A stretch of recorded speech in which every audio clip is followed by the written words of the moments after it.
एक छोटे से पहाड़ी गांव के पास एक घना जंगल था जहां कुछ आदिवासी रहते थे। इन आदिवासियों में एक शातिर शिकारी था जिसका नाम था चंपक। चंपक हमेशा अपने गांव वालों के लिए शिकार करता था और जंगल से ताजे मांस लाकर सबको खिलाता था। चंपक जंगल में शिकार करता हुआ दिखता है, लेकिन एक दिन वहां एक नया फॉरेस्ट ऑफिसर आया जिसका नाम था शाडो। शाडो एक सख्त और ईमानदार ऑफिसर था।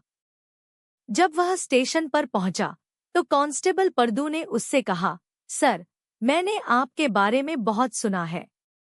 सब कहते हैं आप बहुत सख्त और ईमानदार हैं।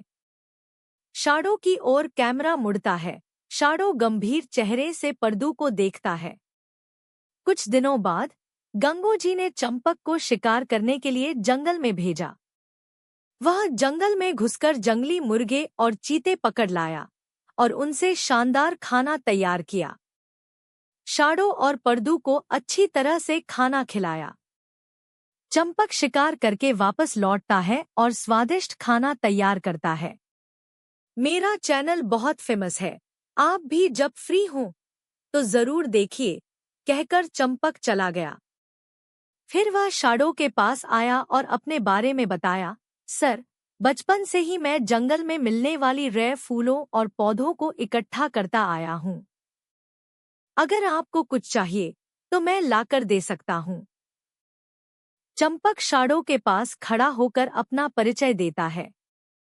परदू को यह बात थोड़ी संदिग्ध लगी। उसने शाडो से कहा, सर, मुझे लगता है कुछ गड़बड़ है। अगर हम इसे थोड़ी देर के लिए दबाव में डालें तो यह सब बता देगा। शाडो और परदू एक दूसरे को गंभीरता से देखते हैं। शाडो ने कहा, तुम्हारा शक सही लग रहा है। मैंने चंपक के अंगूठे में एक हाथी की अंगूठी देखी थी।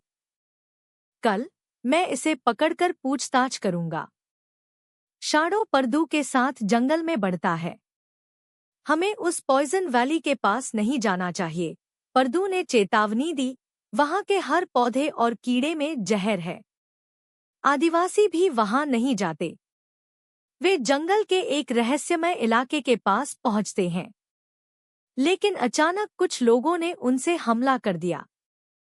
यह आदिवासियों का एक डाकू गिरोह था जो खतरनाक हथियारों से लैस था। उन्होंने शाडो और परदू को घेर लिया। एक्शन में सीन, डाकू घेरते हैं और शाडो और परदू को पकड़ने की कोशिश करते हैं। तभी जंगल के आदिवासियों ने शाडो की मदद की। आदिवासी अचानक डाकुओं पर हमला करते हैं और उन्हें धर दबोचते हैं। शाडो और परदू मिलकर इन डाकुओं को पकड़कर मुख्यालय भेज देते हैं। आदिवासी डाकुओं को पकड़ने में मदद करते हैं। जब यह सब खत्म हुआ तो गांव वाले शाडो का धन्यवाद करने आए। उन्होंने शाडो के साहस को सराहा और उसकी तारीफ में तालियां बजाईं। गांव वाले शाडो की तारीफ करते हैं। शाडो मुस्कुराता है। गांव वालों ने शाडो के लिए एक शानदार दावत आयोजित की और सब मिलकर खुश होकर खाना खाने लगे। सभी लोग मिलकर खाना खाते हुए हंसी खुशी के पल बिताते हैं।